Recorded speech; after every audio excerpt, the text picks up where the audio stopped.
হযরত আব্বাস রাদিয়াল্লাহু তাআলা আনহু যখন ফোরাতের পানিতে হাত ডোবালেন, তার সামনে ছিল শুধু দুটো রাস্তা, একদিকে নিজের জীবন, অন্যদিকে তাঁবুতে ছটফট করতে থাকা ছোট্ট ভাতিজি সাকিনার শুকিয়ে যাওয়া মুখ।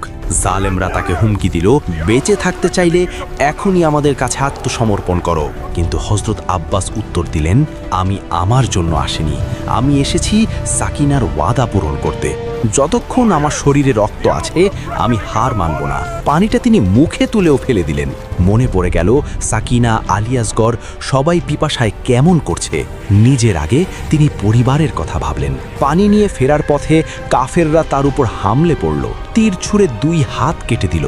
তবু তিনি দাঁত দিয়ে মশক কামড়ে ধরলেন, কিন্তু হায়, তীরের আঘাতে মশক ফুটো হয়ে গেল, আর সেই সাথে আব্বাসের শেষ চেষ্টাও বালুতে মিশে গেল। শেষ নিঃশ্বাসেও তিনি বললেন, ভাই হুসাইন, আমি পানি আনতে পারিনি, আমাকে মাফ করে দিও। যুদ্ধ জয়ের বীর অনেকেই আছে, কিন্তু ভালোবাসার পরীক্ষায় পাশ করা এমন বীর একজনই, তিনি হযরত আব্বাস রাদিয়াল্লাহু তাআলা আনহু। এই ত্যাগের প্রতি সম্মান জানিয়ে মন থেকে একবার বলুন, ইয়া আব্বাস।